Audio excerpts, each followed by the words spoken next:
Alright, so today our topic of discussion is equations.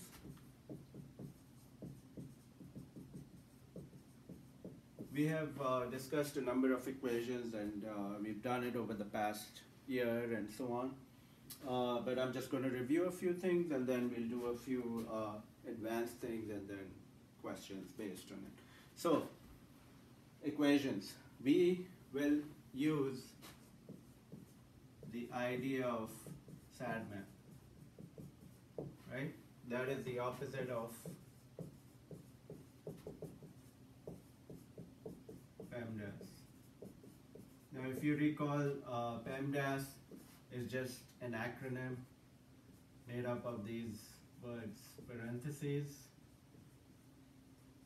exponents, multiplication,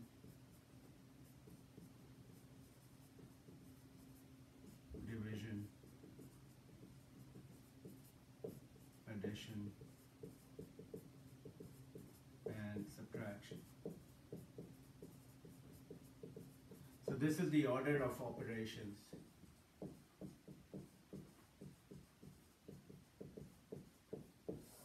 To solve any expression. So if I gave you a question like this, 2 plus 3 plus 5. Now if you use PEMDAS, what's the first letter? P.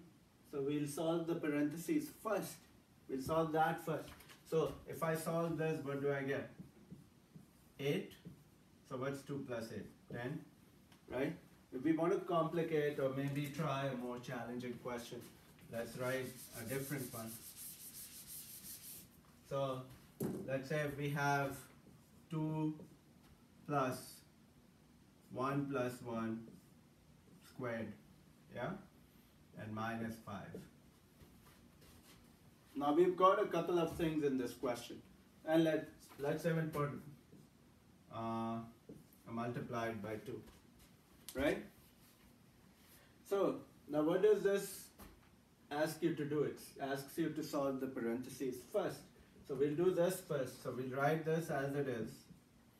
We'll solve the parentheses, we'll get a 2, and then we'll square, and then we'll leave everything as it is, right? So we've solved the P part. Now what is next? The exponent, E. Do we see an exponent? We do. This is an exponent. Now what is 2 squared? 2 square means 2 times 2, right? So 2 times 2 is 4. So in place of this 2 squared, we'll plug in a 4. Now what's our next thing? Multiply. Do we see a multiplication here? We have one right here, right? So what's 5 times 2? 10. Now when you see addition and subtraction or multiplication and division together in a question, you can just solve from left to right. So let's keep adding and subtracting as we go along from left to right. So 2 plus 4 is 6. 6 minus 10 is negative 4. So that's our answer, right? So this is how you would solve just an expression. Now how do you differentiate this from an equation? So remember, in an equation you will always have an equal sign.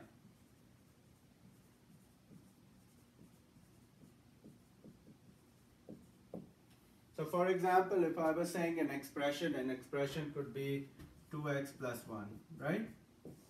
But if I say that this 2x plus 1 is equal to something, then it becomes an equation. So if I say 2x plus 1 is equal to 10, then this becomes an equation. Now what you need to look at is you need to go through this acronym again. So what's S representing? S is representing subtraction, which comes from right here, right? And then A is representing addition, and then division, multiplication, exponent, parentheses. So you're just reading it backwards. Now what you do is, there are various methods again. If you've learned a different method, the idea is just to isolate X. So I'll show you two methods that are very common. So you could use any method. As long as you're doing the correct work, I don't mind. All right? So, 2x plus 1 is equal to 10. We want to bring this x all alone. So all of this, like this 2 and this 1, we want to get rid of it. So how can we get rid of this plus 1? First, we can subtract 1 from either side, so this cancels off, right? Now you'll get an equal sign, so this becomes a 9, 2x. I'm sure you guys are already well aware of this method, and you're welcome to use these methods as required. Now we got 2x is equal to 9, but we need x. Now we know that 2 of x, right, is 9. So how much would 1 of x be? So one easy method is to divide 2 on either side. So x is 9 over 2, or 9 divided by 2, or 4.5. So you could use this method. This is one way, right? Now let's say we were using the SAT method. Now what you need to observe is, what do you have in your question? Right? Do we have a subtraction? We don't. Do we have an addition? Yes, we do. What is the opposite of addition? Subtraction, right? And you can show your working this way, or you can show it this way. And whatever you do on one side, you do it on both sides. So you get 2x is equal to 9. Right? Now you dealt with the addition part. Do you have a division? You don't have a division, but we have a multiplication. What is the opposite of multiplication? Division. So we divide both sides by 2, and you get to the same answer. Both methods are fine. And you can always check your answer. So you got this answer. If you plug it in back over here, and you put 2 times 4.5 plus 1, we should get a 10, right? So what is 2 times 4.5? 9. 9 plus 1 is 10. So we get the correct answer. Okay? So let's try another one. Let's try another example just to make sure we are clear with what we are getting and how we are approaching the question. Remember, we want to isolate x. We want to get x all alone on one side, like you're sorting, so you're separating them. Okay, so let's try this question. 2x plus 3 is equal to 5. Now we want x, so how can we get rid of the 3? We can subtract on both sides, so this will cancel out. We'll be left with a 2x, and then we'll get 5 minus 3, which is a 2, right? And then we can divide 2 on both sides, so you get x is 1, right? So that is how we find a solution. Remember, any number divided by itself is always 1. The other way to do it is through SAT map. Again, we don't have a subtraction, we have an addition. So what's the opposite? Subtraction, right? So you subtracted 3 from both sides. So you get 2x is equal to 5 minus 3, which is 2. Now we see a multiplication. So what's the opposite? Division. We end up with the same answer both ways, right? Now there are 2 parts of an equation. 2 parts to an equation.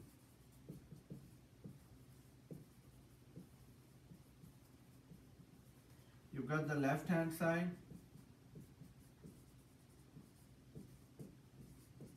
and you got the right hand side.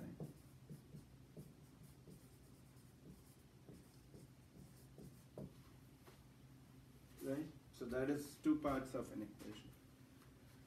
So this is an important skill that you need to know. There will be a lot of questions in the Regents exam which will be based on these ideas about equations. You will be handling equations or solving equations or writing equations or creating equations in numerous ways, right?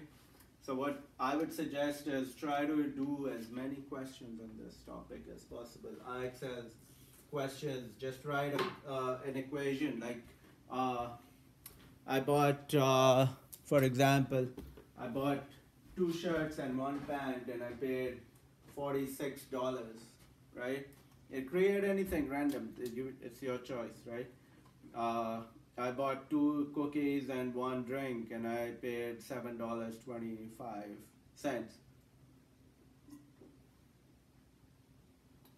So if you create your own equations, you'll start looking at this in a more realistic aspect. So let's say if you were doing the question with the 2 cookies and a soda, right? So let's say if I bought 2 cookies plus 1 soda and I paid $7.25, right? Maybe we know the price of the cookie, maybe we don't. What if we don't know the price? Can I write 2C, right? Saying that the cookies cost C cents or C dollars. Well, it would be in dollars, probably you wouldn't get a cookie for cents anymore, right? And similarly with the soda, you'll get something for 1S, right? S dollars, depending on what the cost of the soda. So do I get an equation? Right? Can I solve this? Can I solve this? How much information do I have? I know that 2C plus 1S is 725. Can I do anything beyond this point? I don't know S, I don't know C. So whatever I do, I'll still have 2 variables, the C and the S. If I'm given one piece of information, can I find the other one? I possibly can't, right? And that's what you'll have to actually read the question carefully, and please read. Reading is important. The reading part will help you write or determine what's happening in the question. Once you read your question very carefully, you'll understand that you get your equation. So this is one part of equations. Then we've got a few properties which we'll talk about right now.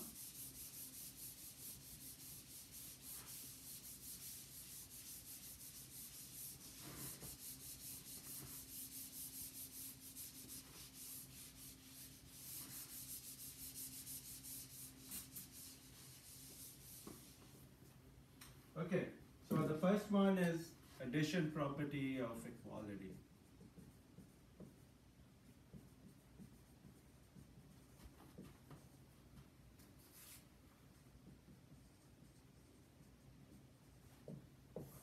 So what this says is that if an equation is true and the same number is added to each side of the equation, the resulting equivalent equation is also true. So what they're saying is that if you had 14 is equal to 14, let's say this is an example, and I want to add 3 to both sides. So this is true, right? This is a fact. This is true. Now if I add 3 to both sides, what will happen? Does it become 17 is equal to 17? Is that a true fact? That is true too. So what it's saying is that if I add any number on either side, as long as I'm doing it on both sides, the equation will remain true regardless of what you're adding. Okay? And this also happens, the same thing happens if you were to subtract it. If I were to put a subtraction, what would these become? 11 and 11, right? That's why this works. So this thing, this keeps working based on this this idea where someone tells you, hey, subtract 1 on both sides. This is what we are actually using to explain this aspect. Okay? Now, similarly, there's a multiplication property of equality.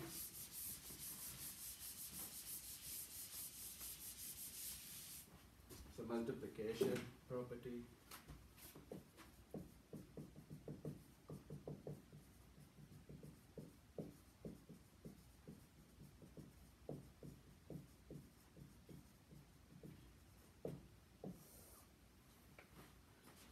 So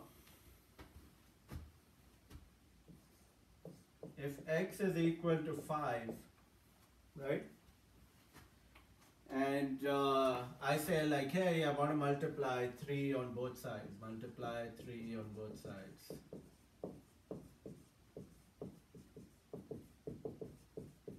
So I would get 3x is equal to 3 times 5. Right? Now what's 3 times 5? 15. 3x is equal to 15. Right? So that's the multiplication aspect. So what did we learn for addition? If I have x is equal to 3, for example, let's create one, and I said x plus 1 is equal to 3 plus 1, I'll get x plus 1 is equal to 4. So this, what they're saying is that both sides will work if you add or subtract or you multiply, and this works in a similar way to division, right? So if you were to divide both sides, like if x is 5 and I'm dividing by 3, they're saying that it should still work out, okay? Consecutive numbers, another concept that you need to know. So consecutive numbers are really easy. It's just imagine your number system, right? So we start with 1, and then we go to 2, 3, 4, 5, and so on, right? So each number is increasing by 1. So this is a sequence. What type of sequence do you think this is? Probably not geometric sequence, right? So it's an arithmetic sequence. Alright, so let's say if this were x, what would this one be? If I add 1 to x, would I get x plus 1? Right? And then if I add another 1 to this x plus 1, should I get x plus 2? And then x plus 3? And then x plus 4? Right? And so on. What about the numbers prior to it? This would be 0. So is that subtracting 1 from here? So if this were x, could I write it as x minus 1? And then negative 1 would be x minus 2. And then negative 2 would be x minus 3, and so on and so forth. So remember this chart. This is very helpful to you. What about these cases? Do you guys remember these? Even numbers, odd numbers, right? Even are like 0, 2, 4, 6, 8. What is the difference every time? It's 2. The common difference is 2. What about this case? 1, 3, 5, 7, 9. Is the common difference the same?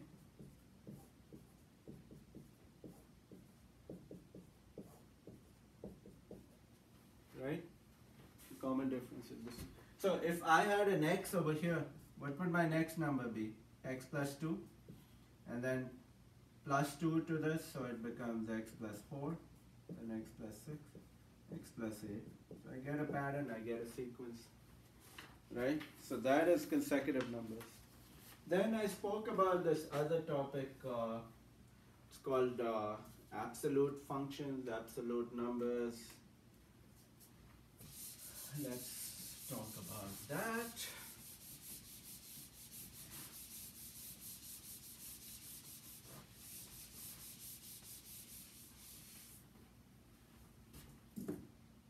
So the absolute value function or equation.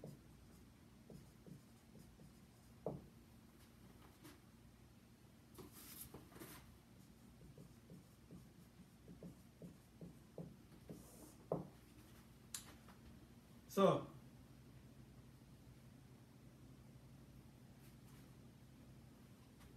what I would use is a very common example that I've even shared earlier in class. Now that it's winter, we get temperatures like 0 degrees Fahrenheit, but we also get temperatures like 20 degrees Fahrenheit and negative 20 degrees Fahrenheit.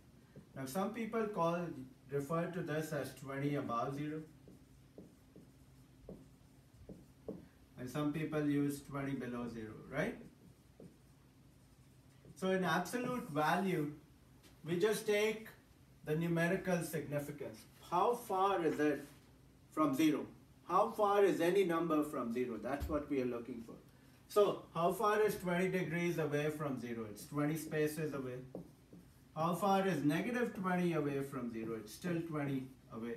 So, the absolute value would just be 20, right? And to signify absolute values, we use these two lines like this. They're like parallel lines, and we write something in it. So if I were to write the absolute of positive 20, it would still be 20. And the absolute of negative 20 would also be 20. Both the answers are the same. So what do we have in equation, right? Using absolute values. So we have two cases. We have two cases in consideration that we need to consider. So, case number 1.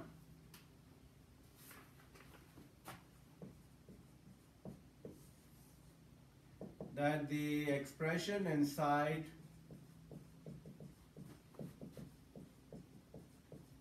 the absolute value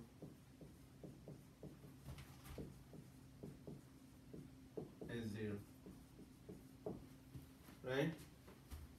Or positive. So this is one case. The second case is the expression inside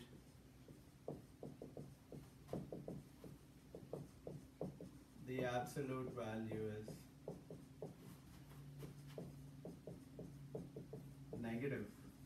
So there are two cases. Like for example, this thing that I wrote, when I wrote plus 20, I got 20, right? When I wrote negative 20 and inside the absolute value, I still got 20. I get the same answer. So one way that I would suggest you guys to remember absolute value is like this positive friend that you have. Even in troubled times, he's like really positive, like the awesome staff over here on my staff. So absolute value, we are always trying to share positivity, right? So even if there's a negative situation, we try to make it positive. A positive situation, we always highlight it as a positive situation. So you could remember it that way. This will come in your test, in your exams. Please beware about how to handle questions of this nature. So if we have an equation, a plus 2 is equal to 3. Now, we know that this could either be the positive case or it could be the negative case, right? Either one of them would apply. So I would solve it this way. So I'll take the positive case where it's positive, but I'll also consider the negative case. So there are two instances. Now we have a plus 2 is equal to 3. Can we apply SATMAP or any rule, right? We want to get a, obviously, so what should we do? Subtract 2 on both sides. This cancels, you get 3 minus 2, which is a 1, and you get an a, right? And similarly over here, you subtract 2 on both sides. This cancels out, so you get a is equal to negative 5. So that's your solution. Now how do you plot these? If you were to draw a graph for absolute value function, let's try. I'll give you an idea. So let's take an equation, a very simple one. So if I were to graph an absolute value function, and I've got y is equal to the absolute value of x. This means that if I put a positive or a negative value for x, it's going to convert to positive, okay? So, let's put in values. Negative 3, negative 2, negative 1, 0, 1, 2, 3. Now when I put in a 0 over here, what do I get? I get y is equal to 0. Then I put a 1. So what's the absolute value of 1? It's still 1, 2, 3. These will stay the same. What about this side? When I put a negative 1 value in the absolute value, it still treats it as 1. And then same over here, if I put a negative 2, it's going to treat it as 2. and -3 will become a 3. Now if I were to plot these points on a graph,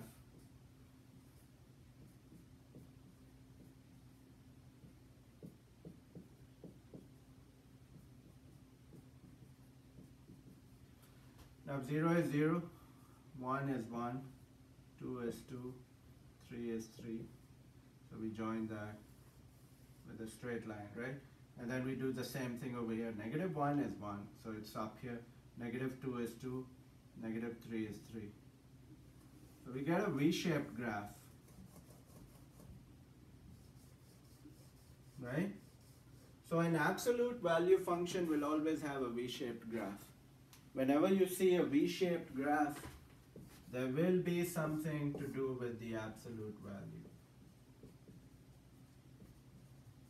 We'll do this in more details when we do graphs, but just to give you an idea about what we are going to finally start working with absolute values. Not only solve equations, but also draw graphs. So two important things. This is one idea, or just a brief introduction to it, but we'll do that in more details later on.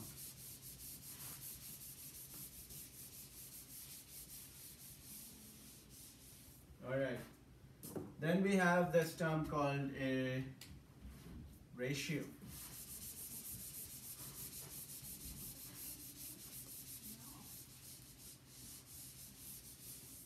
A ratio.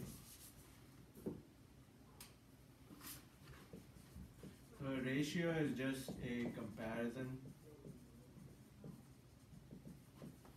between two numbers.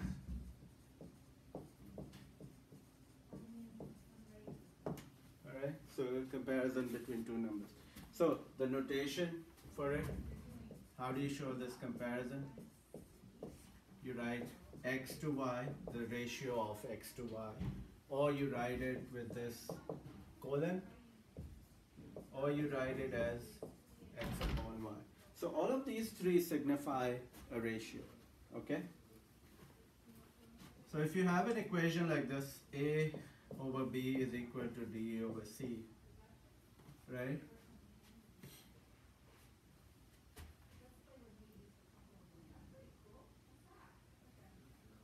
Or let's write it as c over d.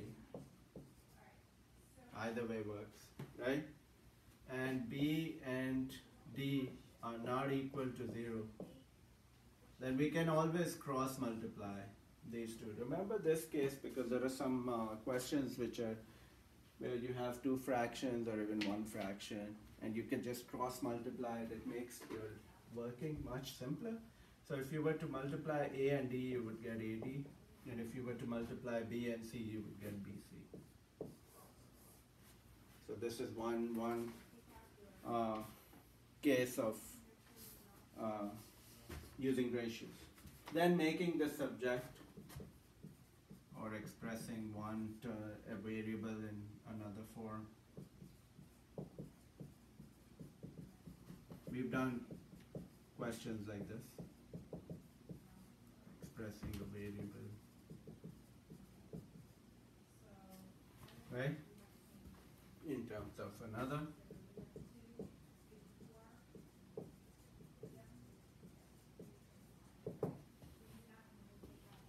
So, if you were given this, and you wanted to make R the subject,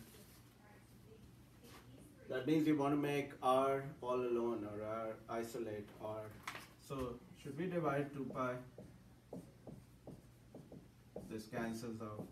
You've got R on one side, and on this side now you've got C divided by 2 pi. So that's one easy way to learn how to express, right? And then two more things, and then this topic will be done. Okay.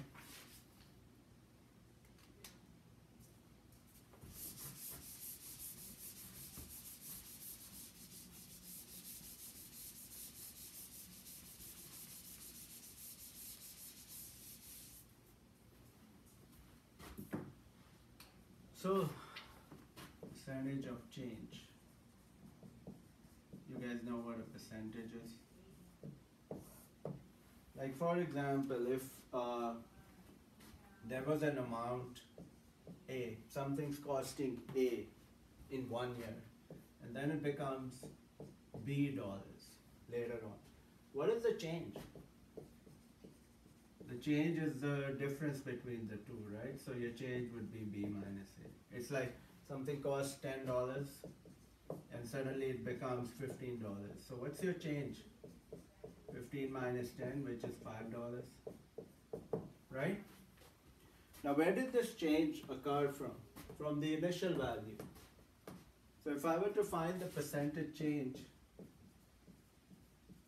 I would take my change and divide it by the original and times it by 100. So in this case it would be 5 divided by 10 times 100. If you cancel these, it goes 2 times and then 50 times. So there was a 50% increase in price. Alright? Similarly, there could be a decrease. What if this became $5? Right? So your change would be negative 5. So you would have a negative 5. A negative 5 actually signifies a decrease. Right? So positive would be increase, negative would be decrease. And then we've got this thing called a weighted average. It's just a set of data in which the sum of the product of the number of units and the value per unit are divided by the sum of the number of units. So we'll talk about that in more details. But this is just a brief idea about equations and how to solve them. Have a nice one.